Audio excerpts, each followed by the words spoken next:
এখানে অনেক যুবক দেখতেছি, তারা ডানে আছে সবগুলোই যুবক। কে যুবকেরা? ফজর আজান তোমাকে কেমন লাগে? ভালো। হায় হায়। অধিকাংশ যুবকেরাই ফজর আজান শুনবারই পারে না। দুই একটা যারা শুনবার পায়, একটা ল্যাপটা না মাথার মধ্যে। এখন পাও হলো, পাও টানা বুকের মধ্যে থসে, বাইরে থেকে আপনি মনে করবেন চাউলের বস্তা ঢাকা আছে। কেরে পাও নাই, মাথাও নাই, গেল কোথায়? বিড়াল যেমন ইন্দুর ধরে, আপনি আস্তে আস্তে ঢুকে খালি ল্যাপটা টানতে দেখবেন ল্যাপের তলে ওর সাইজ, আর সকালবেলা সাইড থিবে কুত্তার সাইজ, একই সাইজ। ফজরের নামাজ বাদ দিয়ে ঘুম পাড়ে যারা, আপনার সকলে বলবেন কুত্তার আমল করে তারা, বলতে পারবেন না ভাইজান? ফজরের নামাজ বাদ দিয়ে ঘুম পাড়ে যারা, না না না, আগে ভালো করে শুনে নেন। ফজরের নামাজ, ফজরের আজান শুনে ঘুম পাড়ে যারা, কুত্তার আমল করে তারা। কুত্তার আমল, কুত্তার কাজ, কুত্তার কাজ বোঝেন না? ফজরের নামাজ বাদ দিয়ে ঘুম পাড়ে যারা, কুত্তার আমল করে তারা, বলতে পারতেছেন না। হায় হায়। আপনারা বলেন তো ভাইজান, 5 ওয়াক্ত নামাজের মধ্যে সবচাইতে গুরুত্বপূর্ণ নামাজের নাম কি? এই নামাজ যদি কেউ বাড়িতে পড়ে,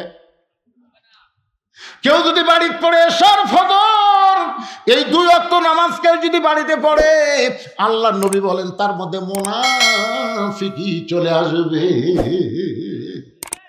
ওমর ফারুক বলল, না গেল ভাই, আজানের গুরুত্ব দিও। এতদিন আজান শোনার পরে রাখাল ধীরে ধীরে যায় বারান্দায় নামাজ পড়ছে, কিন্তু আজকে নামাজ পড়বে কোথায়? এজরে বলেন কোথায়? সামনে কাতারে। যেই মাত্র সালাতু শোনেন, আসসালাতু খায়রুম মিনান নাওম, ঘুম হইতে নামাজ অতি উত্তম। কম্বল ফেলে দিলেন, গায়ের উপর, সিনার উপর, বুকের উপর কম্বল ছিল, ফেলে দিলেন, সাইড আছে, আজান শোনা শেষে ফেলে দিলেন, আস্তে করে তোষকের উপর একটা লাথি মারলেন। লাথি মারলে কিন্তু আর আকর্ষণ থাকবে না, ধরে কোন কথা ঠিক কিনা? এরপরে অজু করলেন, ঠান্ডা পানি দিয়ে অজু করে মসজিদ দিকে রওনা দিলেন। ফেরেশতারা বলে, আল্লাহ যেই যুবক আজান শুনে ঘুম পাড়বে, সেই শুভ আজান শোনার সাথে সাথে ঘুম বাদ দিয়ে, ল্যাপ তোষকের মহব্বত বাদ দিয়ে তোমার ঘর মসজিদ দিকে যায়, এই যুবকের রেজাল্ট কি আল্লাহ আমরা জানতে চাই। আল্লাহ বলে, ফেরেশতা, বর্তমানে যদি বদরের যুদ্ধ থাকতো, আমি বলতেছি এই সমস্ত যুবকেরা বদরের যুদ্ধে অংশগ্রহণ করতো। তাই যুবকেরা রে ভাই, সরকারি চাকরির যেমন বয়স লাগে, সব বয়সে যেমন সরকারি চাকরি হয় না, নামাজের তেমন একটা বয়স লাগে। যৌবনে যদি তুমি নামাজ না ধরো, বুড়া বয়সে তোমার নামাজ আল্লাহ আর কবুল করবে না। যৌবন বয়সে নামাজ লাগবে পাগল, বুড়া বয়সে স্বামী আল্লাহ করতে, ও বাবা রে, মাথা চাকরি ও করতেছে ঠিক মতো রুকু সেজদা করবে না। আল্লাহ ভাই, বুড়া বয়সে যা রুকু সেজদা করে পারিসনি, না পার, পেনশনের সব পাবো যদি যৌবন থেকে চাকরি করিস। সরকারি চাকরি যদি ঠিক মতো করে, বুড়া বয়সে চাকরি করা লাগে না, বসে থেকে বেতন পায়। কথা কন না কেন ভাই? যৌবনে যারা আল্লাহর 5 ওয়াক্ত নামাজ জামাতে পড়েছে, বুড়া বয়সে যদি ঠিক মতো জামাত পড়বার নাও পারে, ওই সরকারের পেনশনের মতন মরা পর্যন্ত আল্লাহ তাদের সওয়াব দিয়ে দেয়। আর একটা কথা শোনেন, হাসরের ময়দানে আল্লাহ প্রত্যেকটা বান্দাবান্দিকে বলবে যে তোমার শৈশবকালের কোনো হিসাব আমি চাই না, বুড়াকালের কোনো হিসাব দেওয়া লাগবে না, খালি যৌবনের হিসাব দিয়ে জান্নাতে যাও। কে বাবা নামাজ কখন ধরবেন? একটু মনোযোগ দিয়ে শুনবেন, মনে কষ্ট নিয়েন না। হতে পারে আমার জীবনে এটাই শেষ ওয়াজ, হতে পারে আপনার জীবনের শোনা শেষ ওয়াজ। একটু মনোযোগ দিয়ে স্বামী নেওয়া তা আয়না শুনবো, আমল করার নিয়তে, বিরক্ত হলে চলবে না। একটু মনোযোগ দিয়ে শোনেন। রাখালে এতদিন বারান্দায় নামাজ পড়েছে, আজকে পড়বে সামনে কাতারে। এখন মসজিদের মধ্যে ঢুকতে গেলে নিজের ইচ্ছা মতো ঢোকা চলবে না, ডান পায়ে, ধরে কান কোন পায়ে? শুধু ডান পায়ে ঢুকলে হবে না, জবান খুলে একটা দোয়াও পড়া লাগবে। ও যুবকেরা, তোমরা কি দোয়া পারো? তাহলে বলো তো দোয়াটা কি? আগে বাড়ানোটা কথা, হ্যাঁ, এটা ঢোকা বাজা আগেই বাড়াবো, এরা যে ঢোকে বাড়ানোর মতো, বোঝেন না, মানে যাবি শেষে আসবি আগে, এই জন্য আগে বারান্দাটা কষে, মানে বারান্দা খেয়ে ঢোকে, মানে ওইদিকে থাকবি না। এ সবাই বলেন আমার সঙ্গে, আল্লাহুম্মা ফতাহলি, মানে কি মানে জানেন, মানে জানা লাগবে। আল্লাহুম্মা ফতাহলি আবওয়াবা রহমতি, কেমন একটা দরজা দিয়ে আমরা তোমার ঘরের মধ্যে ঢুকতেছি, ঢোকা মাত্র আল্লাহ অবারিত রহমত বর্ষণ করবে। রাখাল মসজিদের মধ্যে ঢুকে সামনে কাতারে যাওয়ার চাই, প্রত্যেকটা সাহাবী নড়ে সরে রাখালকে যাওয়ার রাস্তা করে দেয়। রাখাল খালি সামনে এরকম হাত, এরকম যে হাত করছে, সাহাবীরা নড়ে সরে রাখালকে সামনে যাওয়ার রাস্তা করে দেয়। রাখাল মনে মনে করে, আল্লাহ, বারান্দার থেকে ভাবলাম কি আর ভিতরে ঢুকে দেখলাম কি, এতদিন মনে করেছিলাম ভিতরে দামি দামি, কিন্তু আজকে ঢুকে দেখতেছি আমিও যা এরাও তাই। কেরে একবারে 4-5টা মুরব্বী উঠলো, কেরে আমিও যা এরাও তাই। এটা ভিতরে না ঢুকলে বোঝা যাবে না। ভিতরে এসপি সাহেব ঢুকে দেখে একজন মুসল্লি লাগবে, কয়জন, তাছাড়া কাতার পুরা হচ্ছে না। তাকায় দেখে দরজার চৌকিদার খাড়া হয়ে আছে, এসপি ডাকতেছে, আয়।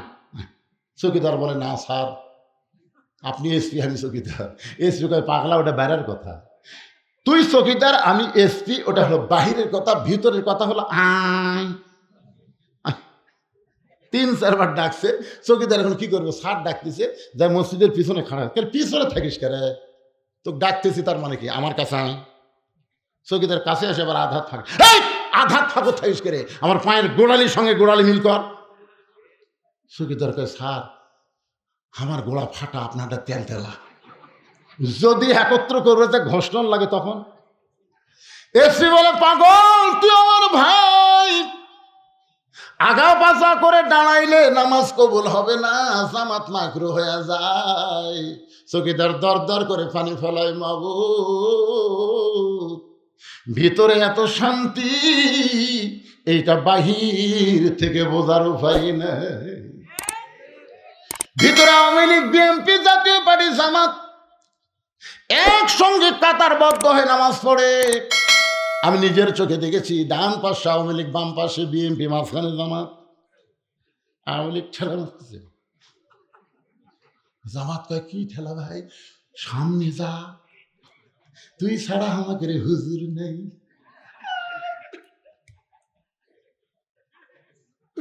আওয়ামী লীগ বলতে চাই, মাঝে মধ্যে ঢুকি রে, পড়া ভার পারি না। বিএনপি কয়, আখা মধ্যে তুই সামনে যা। জামাত ইসলাম কয়, ভাই তুমি হলে স্বাধীনতার স্থপতি, তুমি হলে স্বাধীনতার ঘোষক, আমি কিন্তু যুদ্ধ অপরাধ। আওয়ামী লীগ কয়, পাগলা, 14 দল 20 দল আমরা বেড়াত হয়ে যাচ্ছি রে, 14 দল 20 দল আমরা বেড়াত হয়ে যাচ্ছি রে, ভিতরে আমরা 3 ভাই একসঙ্গে জামাত করতে চাই। ধরে গেল সুবহানাল্লাহ। ফেরেশতা বলে, আল্লাহ কি দেখতেছি, কি দেখতেছি? আল্লাহ বলে, সাক্ষী থাক, যেদিন মসজিদের আইন সমাজের মধ্যে চালু হবে, সেই দিন আর কোনো দলাদলি থাকবে না, সব মুসলমান এক কাতার হয়ে যাবে। রাখাল যাইতে যাইতে একেবারে সামনে কাতারে, ধরে কোন কাতারে, সামনে কাতারে ফজরের 2 রাকাত সুন্নত নামাজ পড়ে রাখাল চুপটি করে বসে আছে। শুধুমাত্র মনের মধ্যে কামনা, একটা বার, জোরে বলেন কয়বার, সারা জীবনের সাধনা একটা বার হযরত ওমরকে দেখবে, এই কারণে রাখাল 2 রাকাত সুন্নত পড়ে চুপটি করে বসে আছে। এমন সময় একজন সাহাবী মসজিদের মধ্যে ঢুকে দেখে জায়গা দখল। কে রে, আমার জায়গাটা কে বসে আছে? ওই সাহাবীর নাম হলো ওসমান গনি। জোরে বলেন নাম কি? শুধুমাত্র ইমামের জায়গা ছাড়া কোনো জায়গা কারোর জন্য নির্দিষ্ট নাই, কিন্তু আল্লাহর নবী বলেছেন আমি যখন ইমামতি করব আমি বরাবর যিনি পিছনে দাঁড়াবে তার নাম হলো আবু বকর। আমার আবু বকর যখন ইমাম হবে, আবু বকর বরাবর যিনি পিছনে দাঁড়াবে তার নাম হলো উমর। উমর যখন ইমাম হবে, উমর বরাবর পিছনে যিনি দাঁড়াবে তার নাম হলো ওসমান। ওসমান যখন ইমাম হবে, ওসমান বরাবর পিছনে দাঁড়াবে তার নাম হলো আলী।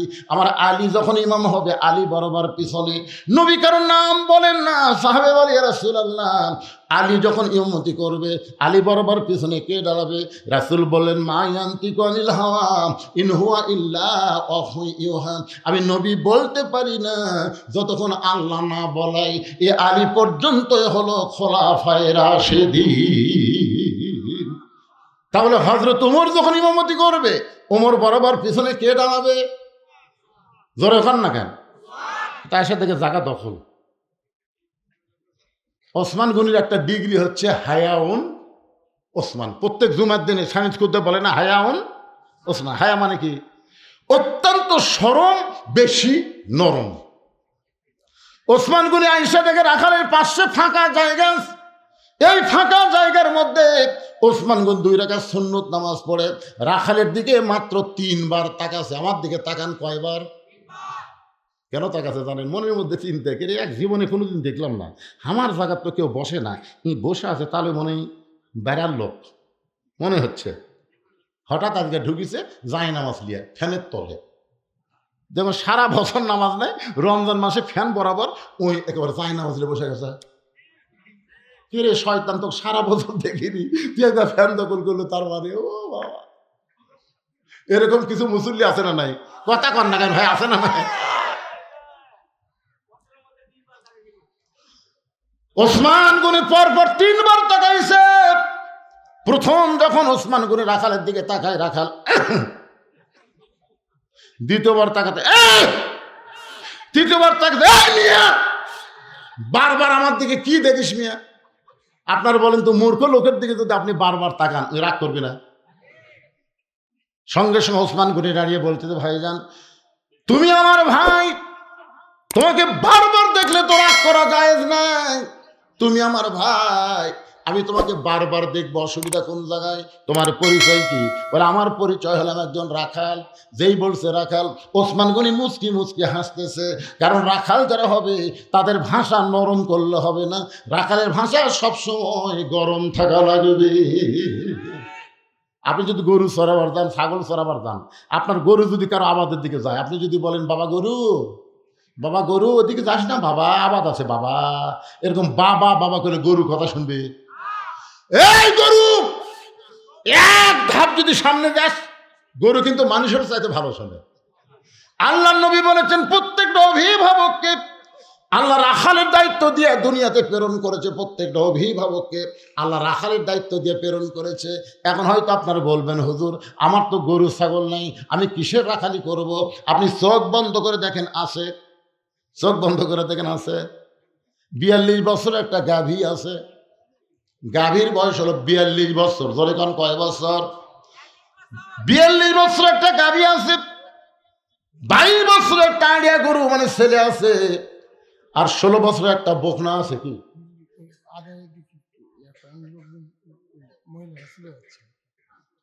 মহিলা ছেলে আদায় করেনি? কি করার এবারে? আমি তো আতরক বলে দিছি, আদায়ের যা আছে সব করে নিবে। এ মায়েরা শোনেন, আপনাকে ওয়াজ কেবল শুরু হলো। 42 বছরের গাভী মানে আপনার বউ, 22 বছরের আড়িয়া মানে আপনার ছেলে, 16 বছরের বকনা মানে আপনার মেয়ে। আপনি বলেন তো, আপনার বউ, আপনার ছেলে, আপনার মেয়ের উপরে আপনার রাখালি করার দরকার আছে না নাই? এ কতক্ষণ আছে না নাই? আপনি দেখেন তো, জোহর নামাজ পড়ে যাওয়ার পরে যখন বাড়িতে গেলেন, জোহর নামাজ পড়ে যখন বাড়িতে গেলেন, বাড়িতে যাওয়ার পর আপনার বিবি 3 তরকারি দিয়ে আপনাকে ভাত দিয়েছে, গরম ভাত, 3 তরকারি গরম ভাত দেখে আপনি আল্লাহুম্মা বারিক লানা ফিমা রাযাকতানা ওয়া কিনা আযাবান্নার বিসমিল্লাহ বরকাতিল্লাহ বলে যখন ভাত তরকারি মুকুট দিবেন, তখন আল্লাহ বলতেছেন কু আনফুসাকুম ওয়া আহলিকুম নার, জাহান্নামের আগুন থেকে যদি বাঁচতে চাও একলা বাঁচলে হবে না, আহাল পরিবার নিয়ে বাঁচা লাগবে। তাহলে ভাত খাওয়ার আগে আপনার বউকে কি বলার দরকার নেই? কে গো, আমি তো নামাজ পড়ে এসে খাবার শুরু করলাম, তোমার নামাজের খবর কি? বউ যদি বলে আমি গোসলই করিনি, তাহলে আপনি কি করবেন? ভাত খাবেন? এই কথা কন না কেন? ভাত খাবেন? এই সময় আপনার রাখালি করার দরকার আছে না? নাই? যাও গোসল করো, নামাজ পড়ো, তারপর আমি ভাত খাবো। বেনামাজের হাতে আমি খাবো না রে। এই কথা যেই করেছেন, বউ দৌড়ে গোসল করে নামাজ পড়েছে, তখন আপনার একটু মন ভার করছে, বুঝলেন? আপনি নামাজের কথা কছেন, নামাজের কথা বললে কিন্তু সব ভালো লাগবে না। যদি একজন উটপুট করতেছে না, খোঁজলে দেখলে সারা নামাজ পড় না তো এমনি। আমার মায়েরা যারা পর্দার অন্তর আছেন, বিশ্বাস করেন বদরশীদ যত ওয়াজই করুক, মেয়েদের ওয়াজ করবেই। ধরে কোনো কথা শিক্ষা করবে না? অবশ্যই। আমার কোনো এমন কোনো ওয়াজ নাই তাই মা বোনদের জন্য ওয়াজ করি না। এটা এখন শুরু হচ্ছে, দেখেন কি আপনি একলাই জান্নাতে যাবেন, বউ বেয়ানামাজি ভাত পাক করে দিবি, আপনি খায় খায় আল্লাহ আল্লাহ করবেন। তাহলে আল্লাহ কেন বললেন কো আনফুসাকুম ওয়া আহলিকুম নারা? জাহান্নামের আগুন থেকে বাঁচতে গেলে একলা বাঁচলে হবে না, আহাল পরিবার নিয়ে বাঁচা লাগবে। এখন বউটা নামাজ পড়ে এসে মন খারাপ করে খাবার দিচ্ছে, মানে নামাজের কথা কছেন, তখন আপনি বলতেছেন হুন্না লিবাসুল্লাকুম ওয়া আনতুম লিবাসুল্লাহ হুন্না। এক থালিত খামরে আল্লাহ রাসূল বলেছেন স্বামী হলো বিবির পোশাক, বিবি হলো স্বামীর পোশাক। দুই থালি লাগবে না, এক থালিত খাও। বস, তুই কাঁটা বেছে দে আর আমি ভাত তুলে খিলাই। স্বামী স্ত্রী দুইজন খাচ্ছে, ফেরেশতাকে আল্লাহ খবর কি বলে? স্বামী স্ত্রী দুটোই জান্নাতি। জোরে কান সুবহানাল্লাহ।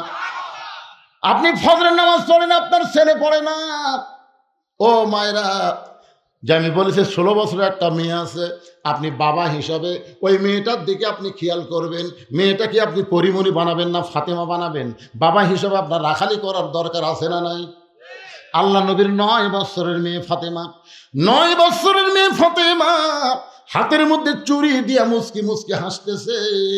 এ দৃশ্য দেখার পরে নবী আর ঘরের মধ্যে ঢুকলেন না, নবী ঘর থেকে বাইরে গেলেন। ফাতেমা চমকে গেল, যেই বাবা ঘরের মধ্যে ঢুকে আমাকে মা মা বলে আদর করে, আর সেই বাবা কেন ঘর থেকে বাইরে যায়? বারান্দায় গিয়ে দেখে নবীর চোখটা দর দর করে পানি পড়তেছে। ফাতেমা বলে বাবা কি দুঃখ আপনার মনে কাঁদতেছেন? রাসূল বলে ফাতেমা, যে দুনিয়াতে সাজবে মা, আল্লাহ তার আখিরাতের শ্বাস কমায় দিবে।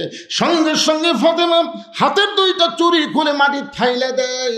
মাটির যেই মাত্র ফাইলে দিছে, নবী চুরি দুইটা করে জামার পকেটের মধ্যে ঢুকায়। ফাতেমা বলে বাবা, যেই চুরি হাতে দেওয়ার কারণে ঘর থেকে বাইরে বারান্দায় কাঁদতেছেন, আমি সেই চুরি ফাইলা দিলাম, আপনি কেন পকেটের মধ্যে ঢুকাইলেন? রাসূল বলে ফাতেমা রে, এই চুরি আমি যত্ন করে রাখবো মা। শুধু চুরি নয়, একদিন তোর নাকে নাক ফুল পরায় দিব, একদিন তোর কানে কানের দুল পরায় দিব, একদিন তোর গলাত মালা পরা দিব। ফাতেমা বলে কবে কবে? আল্লাহ নবী বললেন যে বিবাহ হবে। ও ফাতেমা, মেয়েরা কেবলমাত্র এক ব্যক্তির জন্য সাজতে পারবে, সেই ব্যক্তি হলো তার স্বামী। স্বামী ছাড়া অন্য কারোর জন্য চুরি পরা যায়, নাকের ফুল দেওয়া যায়, কানের দুল দেওয়া যায়, গলায় মালা পরা জায়েজ নাই। কারণ একজনকেই তুমি দেখাতে পারবা, সেই ব্যক্তি হলো তোমার কে? কথা কয় না, দেখে আমার বাপের কথা বলতেছে। আরো জোরে বলেন কে? আমার মায়েরা যারা পর্দার অন্তরে একটু শোনেন। ওসমান গনি বলে রাখাল ভাই, তুমি কি আজকে প্রথম দেখার কারণে 3 বার তোমার দিকে তাকাইছি? রাখাল বলতেছে বারান্দাত নামাজ পড়ি, আজকে প্রথম আছি। আর জীবনে আসুন, আরে তুই যেভাবে তাকাছু চিনে না তো, বোঝেন না, রাখাল হলে যা হয়। আর জীবনে আসুন, আরে আজকে দেখা হলেই চলে যাবো, দেখা হলেই চলে যাবো। এত কষ্ট করে সামনে আসার কি দরকার? ওসমান গনি বলতে যে ভাই আজকে তোমার দেখা হবে, তার গ্যারান্টি কি? রাখাল ভাই পাগলা নাকি? চোখের পাওয়ার ভালো, দেখা হবে না মানে? ওসমান গনি বলে কয়েক বছর হলে সামনে কাদের নামাজ পড়ি, এখন পর্যন্ত আমার দেখা হয় নাই। ওসমান গনি বলতেছে কয়েক বছর হলে সামনে কাতারে নামাজ পড়ি, এখন পর্যন্ত দেখা হয় নাই। রাখাল বলে দেখি তোমার চোখটা, দেখি দেখি আমার দিকে তাকাতো। ওসমান গনি তাকাইলে কয় মনি তো ভালোই আছে, দেখা হয় না কেন? রাখাল দেখতে চাইছে হযরত ওমরকে, আর ওসমান গনি দেখতে চায় নামাজের মালিক আল্লাহকে। রাখাল বলতে ভাইজান কোনো টেনশন নাই, তুমি আমার হাত ধরো। ওসমান গনিকে রাখাল বলতেছে তুমি আমার হাত ধরো, আমি নিজেও দেখবো এবং তোমাকেও দেখায় দিব ইয়া আইয়ুহাল্লাযীনা আমানু তাকুল্লাহা ওয়া কুনু মা'আস সাদিকিন। ওসমান গনি রাখালের হাত ধরছে, সুবহানাল্লাহ। কিছুক্ষণ পরে নামাজের সময়, যেই মাত্র জামাতের সময় হয়েছে, মুয়াজ্জিন আকামত দেওয়া শুরু করলো। এমন সময় হযরত ওমর মেহরাবের মধ্যে ঢুকতেছে। ওসমান গনি রাখালের কি ধরা আছে? এখান থেকে একটু মনোযোগ দিয়ে শোনেন, কি ধরা আছে। আর যেই মাত্র আকামত শুরু করেছে, আকামত বোঝেন তো, নামাজের আগে মুয়াজ্জিন যেটা দেয় তার নাম কি? যেই মাত্র আকামত শুরু করছে, ওমর ফারুক মেহরাবের মধ্যে ঢুকতেছে। রাখাল খালি লোকদের এরকম কি রে দেখতেছে, বুঝেন না, জীবনে প্রথম দেখা যায়। যেই মাত্র মুয়াজ্জিন কদ কামাতিস সালাত, কদ কামাতিস সালাত, সঙ্গে সঙ্গে রাখাল আল্লাহু আকবার। ওসমান গনি রাখালের হাত ছেড়ে দিয়েছে। কে রে ভাই, ইমাম সাহেব ভুল করলে মানুষ লোকমা দেয়, এখন পর্যন্ত আকামতি শেষ হয় নাই, তুমি আল্লাহু আকবার লোকমা দিলা। রাখাল বলে, এই জন্যই তো তুই কানা, এই জন্য এত বছর হলে সামনে কাতার নামাজ পড়িস, এখন পর্যন্ত দেখবার পাস না রে পাগল। আমি কি জন্য লোকমা দিলাম তুমি জানো না? দ্বিতীয় কাতার থেকে একজন সাহাবী দৌড়ে এসে রাখালে হাতটা হেঁচকা টান দেয়, বলে, পাগল, তুমি যাকে কানা কানা বলে তিরস্কার করতেছো, এই মহামানবকে তুমি চিনো? এ পাগল, তোকে সামনে দেখে আমার সন্দেহ হয়েছে, যে লোকটা এতক্ষণ তোর হাত ধরেছিল, এই মহামানবকে তুই কানা কানা বলে তিরস্কার করতেছ, এই মহামানবকে তুমি চিনো? রাখাল বলতেছে, আমি বারান্দার নামাজ পড়ি, আমি ভিতরের কাউরে চিনি না। সাহাবে, পাগল রে, তুমি যারা কানা কানা বলে তিরস্কার করতেছ, এই সাহাবী হলো আল্লাহ নবীর ডবল জামাই ওসমান গনি। রাখাল থরথর করতেছে। এই জন্যই তো, এই জন্যই আমি ভিতরে আসি না, এই জন্যই বারান্দায় নামাজ পড়ি। ভিতরে নবীর দামি দামি সাহাবী, আমি একটা সাধারণ রাখাল কেমনে ভিতরে আসি, কিন্তু ওই পথিক আমার সর্বনাশ করছে। ওমর ফারুকের দিকে আঙ্গুল দেখায় বলে, ওই পথিক আমার সর্বনাশ করছে।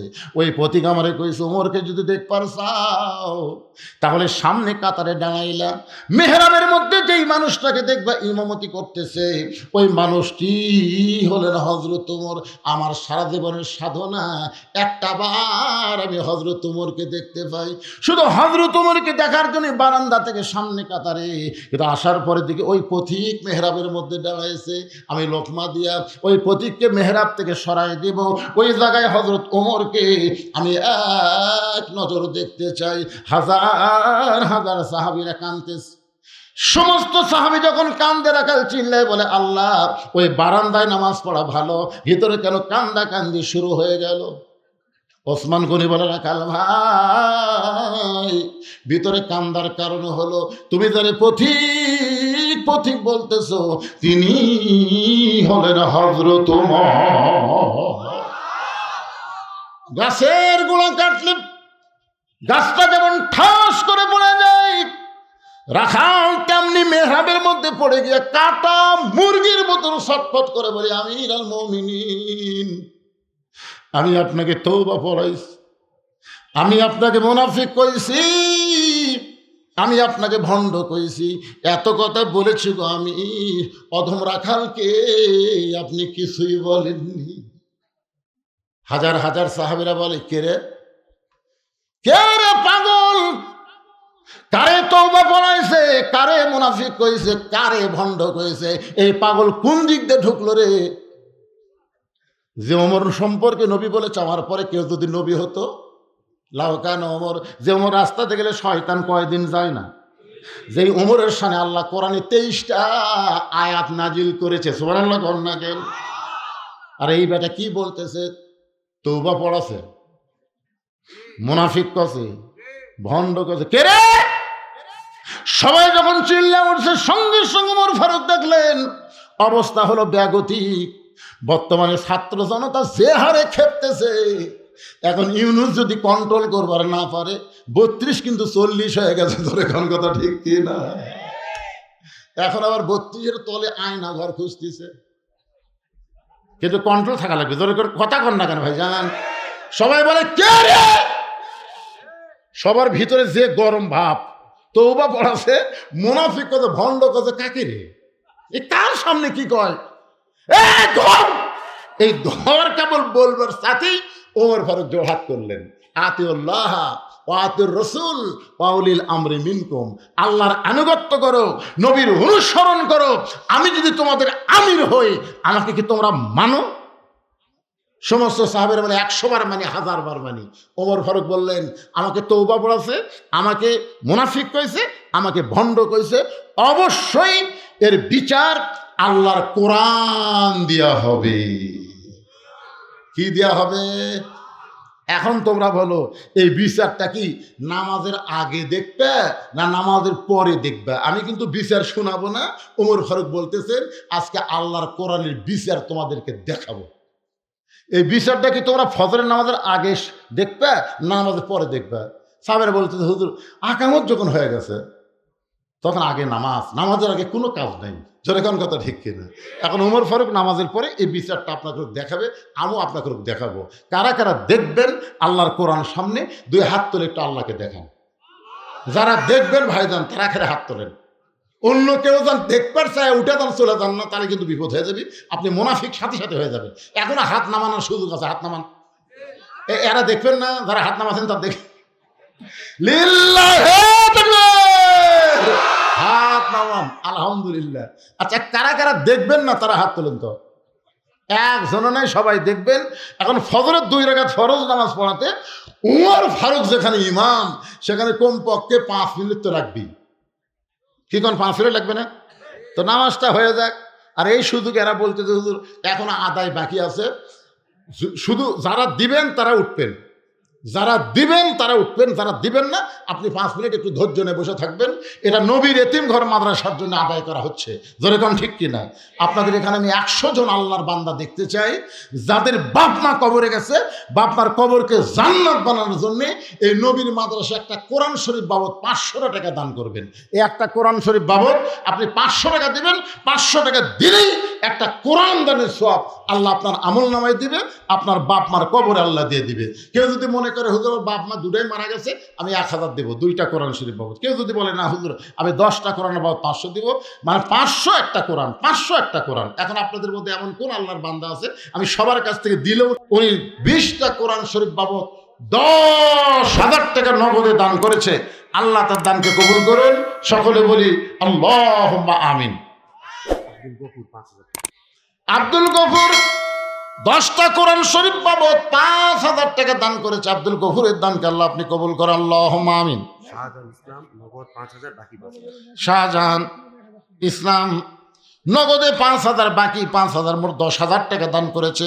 আল্লাহ দানকে কবুল করে। প্রধান মেহমান দিয়েছে, প্রধান মেহমান আমেরিকা প্রবাসী। আচ্ছা, প্রকাশ করবে না, ঠিক আছে। এরা হলো উজ্জ্বল সর্দার, নগদ 5,000, বাকি 5,000, মোট 10,000 টাকা দান করেছে। আল্লাহ কবুল করে। রেখে দিলাম। কত আছে ঠিক? আসলাম 6টা কোরআন শরীফ বাবদ 3,000 টাকা দান করেছে, বাকি 2,000। মাশাআল্লাহ 5,000 টাকা দান করেছে। আল্লাহ আসলামের দানকে আল্লাহ আপনি কবুল করেন। নাসির নলবল নগদে 1,000, বাকি 10 বস্তা সিমেন্ট। মাশাআল্লাহ, এরকম সিমেন্ট দেন 2-1 বস্তা আল্লাহর হস্তে এই নবীর মাদ্রাসার জন্য। 10 বস্তা সিমেন্ট দান করেছে, আল্লাহ কবুল করেন। হারুন 2,000 টাকা 4টা কোরআন শরীফ দান করেছে, আল্লাহ কবুল করেন। কি তৌসিলদার একটা কোরআন শরীফ বাবদ 500 টাকা দান করেছে, আল্লাহ দানকে কবুল করেন। ভাইজান এই যারা দাঁড়িয়ে আছেন একটু বসেন, এখনই দেখাবো কোরআন। আমার পিছনে সহসভাপতি নাম কি ভাই? আজিজুল হক। সে কোনটা? সেটা আপনি। 20 বস্তা সিমেন্ট। লিল্লাহি তাকবীর। সহসভাপতি আজিজুল হক সাহেব 20 বস্তা সিমেন্ট করে বলেন মারহাবা। পিন্টু সর্দার 10 বস্তা সিমেন্ট দান করবে। আল্লাহ পিন্টু সর্দারের বাবার জন্য দান করলো। আল্লাহ বাবার কবরকে জান্নাতের টুকরা বানায় দেন।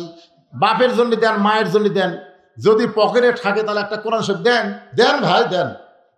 বাপের সহায় সম্পত্তি সব রাখা, বাবা ইতিম হয়ে গেছে রে, সেই বাবার কবরে সওয়াব পাঠানোর জন্য মাদ্রাসা 1 বস্তা সিমেন্ট দেন, দেন সদকায়ে জারিয়া হবে। একটু আল্লাহর রাস্তে মনটা নরম করেন। আপনি দিলে, আপনি মরে গেলে আপনার ছেলেরাও দিবে। যে ছেলে দেয় না তার ছেলেও দিবি না। আপনিও কিন্তু মরে গেলে আপনার ছেলে দিবে না। আমার বাপই দেয় না, আমি করতে দেওয়ার নিয়মই নেই, অভ্যাসই নেই। এই জন্য অনেক বাবারা দেখবেন ছোট ছোট বাচ্চার হাতে টাকা পাঠা দেয়। কি জন্যে? আমি মরে গেলে তো দেওয়ার একটা অভ্যাস থাকবে। হ্যাঁ, রাসেল পাটনা থেকে 2000 টাকা নগদ, নগদ তো টাকা গুটি নগদ ও আগে দিচ্ছেন। 2000 টাকা দান করেছে। আল্লাহ রাসেলের দানকে আল্লাহ আপনি কবুল করেন, আল্লাহুম্মা আমিন। ফজলু আল্লাহ 1000 টাকা বাকিতে দান করেছে। আল্লাহ ফজলু দানকে আল্লাহ আপনি কবুল করেন। এগুলো সব স্লিপ ব্যাগের মধ্যে তোলেন, এর মধ্যে যদি একটা থাকতে পারে পরে আপনার দেখাশোনা নেবেন। এটা এগুলো এখন নিয়ে যান। সবাই একটু জিকির করেন, লা ইলাহা ইল্লাল্লাহ, লা ইলাহা। আল্লাহর জিকির করতেও কি দুর্বল হয়ে গেছেন? জবান খোলেন, লা ইলাহা ইল্লাল্লাহ, লা ইলাহা ইল্লাল্লাহু, ইল্লাল্লাহ, ইল্লাল্লাহু, ইল্লাল্লাহ, লা ইলাহা ইল্লাল্লাহ। ফয়জুল ইসলাম মাদ্রাসা কি উনি ও নগদ দিয়ে দিয়েছে। কি ফয়জুল? ফয়জুল ইসলাম বিশেষ অতিথি 10,000 টাকা নগদ জোরে বলেন মারহাবা। বিশেষ অতিথি 1 টাকা রে, বিশেষ অতিথি 4 দিয়ে। মোহাম্মদ আমজাদ হোসেন মন্ডল উনি আসেনি তো দিয়া যায়নি। এখানে বিশেষ অতিথি আসা মানে কিছু দিয়া দেওয়া। দেখেন হয়তো দিয়ে গেছে কার হাতে। মাশাল 10টা কোরআন 5,000 টাকা। 10 কোরআন তো হলেন ওরা সেই কথা কর। 10 কোরআন মানে নহাটার মসজিদ ইমাম মঈনুল ইসলাম 10 কোরআন বাবদ 5,000 টাকা। ধরে কোন মারা হবা মানে কোরআন তো দরকার নাই পাগল, কোরআনের টেকা চাচ্ছি। আপনি 10টা কোরআন কিনে এনে দিবেন, সেই কোরআন কি মায়ের সাথে অনেক কোরআন আছে, লাগবে না, খালি টাকা দেন। একটা কোরআন বাবদ 500 করে টাকা দিলে হবে ইনশাল্লাহ। মোহাম্মদ হারুনুর রশিদ সাহেব আইছেন। হারুনুর রশিদ সাহেব, আব্দুল মতিন 10 বস্তা সিমেন্ট। আব্দুল মতিন অসুস্থ মানুষ, দোয়া চাই 10 বস্তা সিমেন্ট দিয়ে আল্লাহ তাকে পুরোপুরি সুস্থতা দান করেন। জোরে বলে আমিন। মোহাম্মদ সুমন উদ্দিন মন্ডল, সুমন দিছে বড় আশা করে 4 জন বিশেষ অতিথির নাম দিছে, তার মধ্যে একটা দিছে, 3টাই দেয়নি। পারে এটা কি ফাঁকি রে? ফাঁকির নাম ফাঁকি, ডবল ফাঁকি। যদি 4 জনের মধ্যে 3 জন দিয়েছে, 1 জন দেয়নি, আমরা জোর করে ধরতাম তো আপনি দেওয়া লাগবে এই। যাই হোক, আজকের মাহফিলের প্রধান অতিথি ডাক্তার সাহেব দিয়ে গেছে ইনশাল্লাহ। ডাক্তার সাহেব প্রধান অতিথি, আর বিশেষ প্রধান মেহমান তো আছি এখানে। উনি আমার ভাইজান, আমেরিকা থেকে এসেছেন, প্রবাসী মানুষ। উনি দীর্ঘ সময় বসে ওয়াজ শুনতেছেন, আলহামদুলিল্লাহ কর। একটু জিকির করেন, লা ইলাহা ইল্লাল্লাহ, লা ইলাহা ইল্লাল্লাহ, লা ইলাহা, লা ইলাহা ইল্লাল্লাহু মুহাম্মাদুর রাসূলুল্লাহ সাল্লাল্লাহু আলাইহি ওয়াসাল্লাম। আমি আজকের আলোচনার মধ্যে সামান্য একটা ওয়াজ বাদ দিয়েছি। রাখান হাত ধরেছিল ওসমান গনি। এ ওসমান গনির 3-4টা লাইন একটু ওয়াজ করবে, একটু মনোযোগ দিয়ে শোনেন। আল্লাহ রাসূল ওসমানকে একদিন ডাক দেব, ওসমান আল্লাহ তোমাকে কত সম্পদ দান করেছে, তুমি কি তার হিসাব দিতে পারবা? ওসমান গনি বলে, ইয়া রাসূলুল্লাহ, আমি সম্পূর্ণ হিসাব পাই দিবার না পারলেও একটা হিসাব দিবার পারি। আমাকে আল্লাহ যত সম্পদ দিয়েছে, এই সম্পদ রক্ষণাবেক্ষণ করার জন্য যে গুদামগুলো আছে, এই গুদামে তালা দেওয়ার পরে ওই তালার চাবি টানতে একটা তেজস্বী উট হিমশিম খায়। সুবহানাল্লাহ বলেন না? মানে গুদামত মাল থুয়া ওই গুদামত তালা দিয়ে, তালার যে চাবি থাকে না, আপনার চাবি কন না ছোড়ানি কন? ছোড়ান। ওই ছোড়ানি টানতে একটা উট হিমশিম খায়। আল্লাহ রাসূল বলেন, ওসমান, এত সম্পদ আল্লাহ তোমাকে দান করেছে, এই সম্পদ যদি আল্লাহ ফেরত চায়, যদি ফেরত চায়, তুমি কি করবা? সঙ্গে সঙ্গে ওসমান করে এক দৌড়ে এই উটটার গলার রশি ধরে টেনে টেনে নবীর হাতে দিয়ে বলে, রাসূলুল্লাহ, গুদামের শুধু মাল নয়, গুদাম নয়, তালা নয়, চাবি নয়, এই চাবি বহনকারী উটটাও পর্যন্ত আমি আল্লাহকে দিয়া দিলাম। রাসূল বলে, ওসমান সবই আল্লাহ দিলে, তাহলে তোমার জন্য রাখলে কি? ওসমান গনি বলে, হুজুর আমার ডান পাশে আল্লাহ, বাম পাশে মোহাম্মদ রাসূলুল্লাহ, এই দুইটা যদি আমার বুকের মধ্যে থাকে আমার আর কোনো কিছুর দরকার নেই। সঙ্গে সঙ্গে নবী আসমানের দিকে তাকালেন, আসমানের দিকে তাকাই, আল্লাহ তোমার দেওয়া সমস্ত সম্পদ ওসমান তোমাকে ফেরত দিল, তুমি ওসমানকে কি দিবা? আল্লাহ বলে, বিনিময় হিসাবে আমার গানি ডিগ্রি ওসমানকে দিয়ে দিলাম। ওমর ফারুক ফজরের নামাজ শেষ করলেন। নামাজ শেষ করার পরে তাকে দেখেন সামনে কাতারে ওই রাখাল সাহাবী ওসমান গনির পাশে বসে আছেন। নামাজের সময় সে নামাজ পড়ার পরে বসে আছেন। ওমর ফারুক এক টানে রাখালকে বুকের মধ্যে জাপটে ধরে কপালে একটা চুমা দিলেন। সাহাবারা বললেন, ইয়া আমিরুল মুমিনিন, বিচারের নামে আপনি এটা কি করলেন? আপনি বললেন নামাজের পরে বিচার দেখাবেন, আর বিচার দেখার জন্যে আমরা সবাই অপেক্ষমান আছি।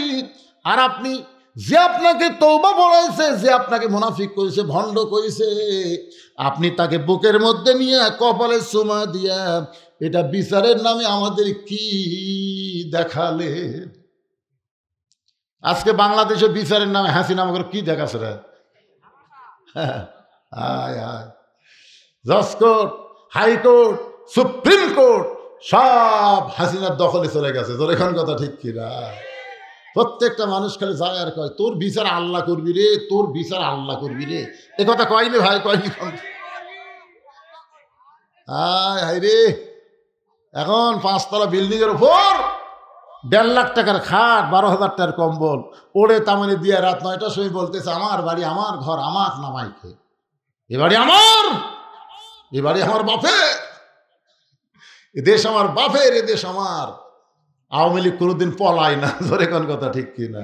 আমার বাড়ি, আমার ঘর, আমাকে নামাই কে? কে? রাত 3টার সময় একটা ভূমিকম্প হচ্ছে, ধরে কেন? কি কম্প? ওই কিন্তু 9টার সময় কছে হামাক নামাই খে। যখন ভূমিকম্পে বিল্ডিং লড়ে উঠছে, ওই কি কছে ওটার মনে আছে?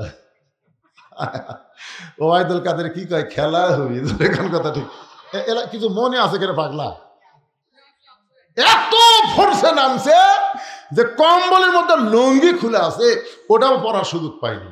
11 তরকারি ভাত আন দিচ্ছে, ওইটাও খাওয়ার টাইম হয়নি। ধরে কোন কথা ঠিক কিনা? একে ন্যাংটা হয়ে নামছে।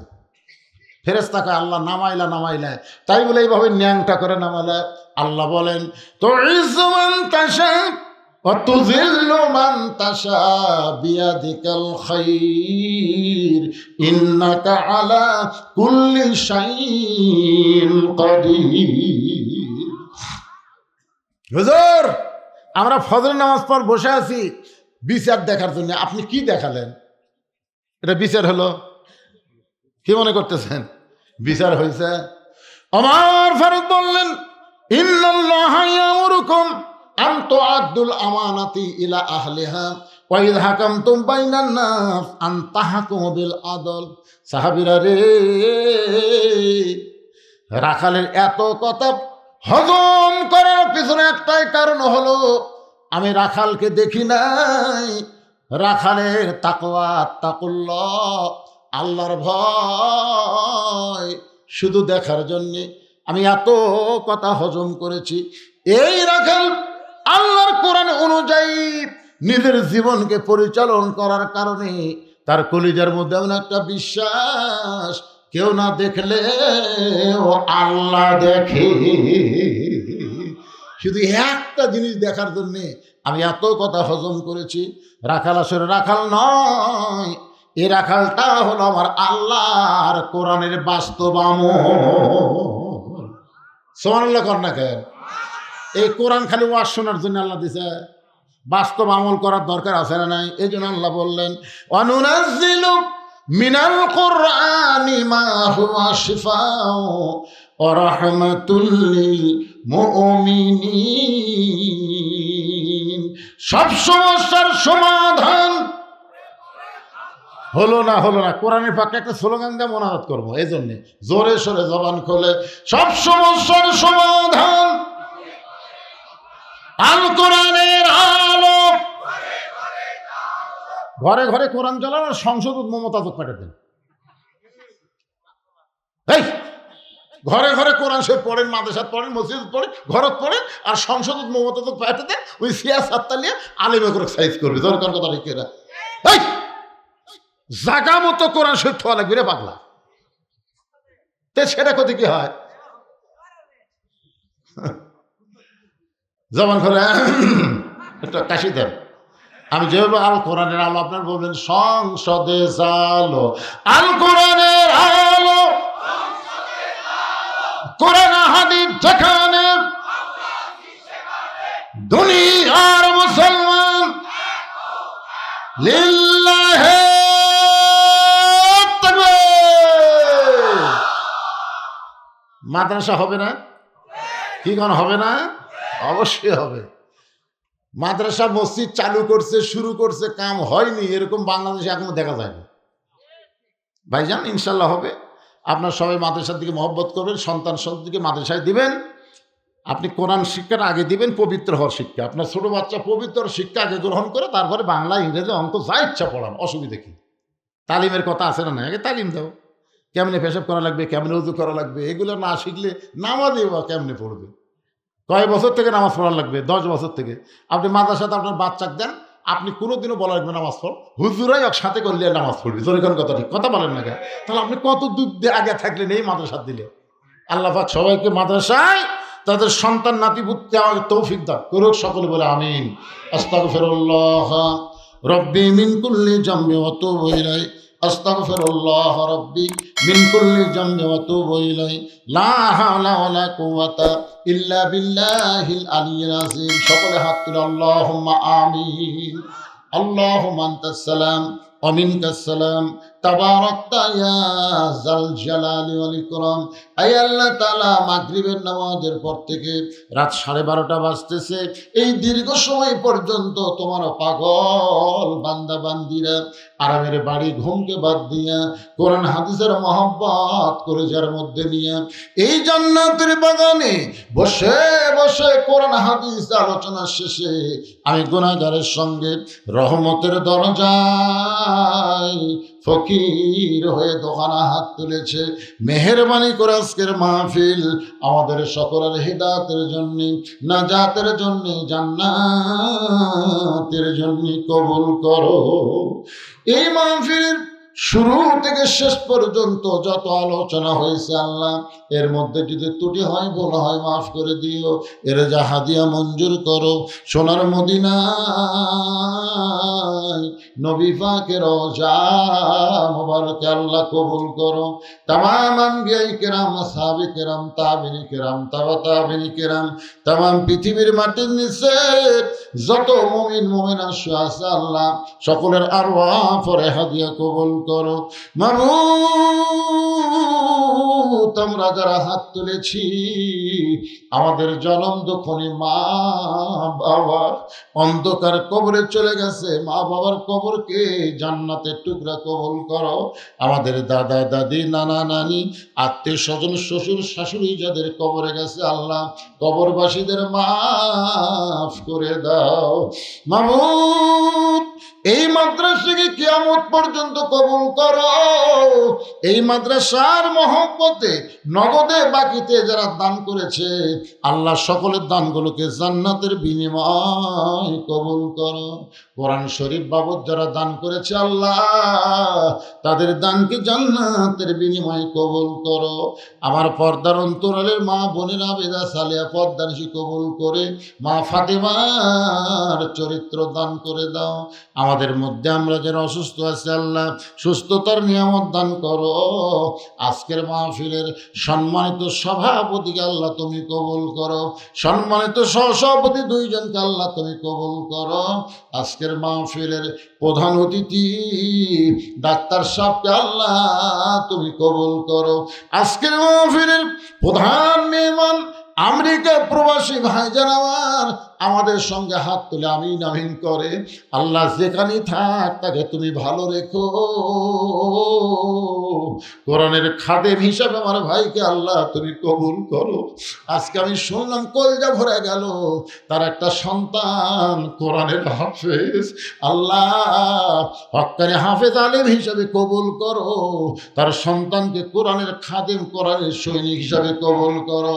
মাহমুদ যেই বাড়িতে কিছুক্ষণ মেহমান হিসেবে ছিলাম, এত আদর আপ্যায়ন করলো আল্লাহ, ওই বাড়িটার প্রতি রহমত বরকতের দরজা খুলে দিও। আজকের মাহফিলে 4 জন বিশেষ অতিথিকে আল্লাহ তুমি কবুল করো। হাজী সাহেবদের কবুল করো, মুরব্বীদের কবুল করো, যুবকদের কবুল করো, কচিকাচাদের কবুল করো, আলেম ওলামাদের কবুল করো, হাফেজ সাহেবদের কবুল করো, মাদ্রাসার মুহতামিম, মাদ্রাসার আর ওস্তাদ, মাদ্রাসার তালবে ইলম, যাদের মাথায় পাগড়ি দেওয়া হলো আল্লাহ সবাইকে কবুল করো। মাহমুদ ফিলিস্তিনের মুসলমানকে বিজয় দাও, কাশ্মীরের মুসলমানকে বিজয় দাও, ইরাকের মুসলমানকে বিজয় দাও, মিশরের মুসলমানকে বিজয় দাও।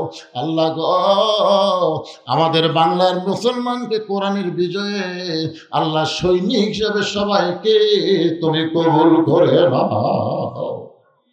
সুবহান রাব্বিকা রব্বিল ইজ্জাতি আম্মা ইয়াসিফুন ওয়া সালামুন আলাল মুরসালিন ওয়ালহামদুলিল্লাহি রাব্বিল আলামিন। ওয়াজাল আখিরাতি কালিমাতুন ইনদাল মাউতি। সকলে পড়েন লা ইলাহা ইল্লাল্লাহু মুহাম্মাদুর রাসূলুল্লাহ সাল্লাল্লাহু আলাইহি সাল্লাম। আসসালামু আলাইকুম ওয়া রাহমাতুল্লাহি ওয়া বারাকাতুহু।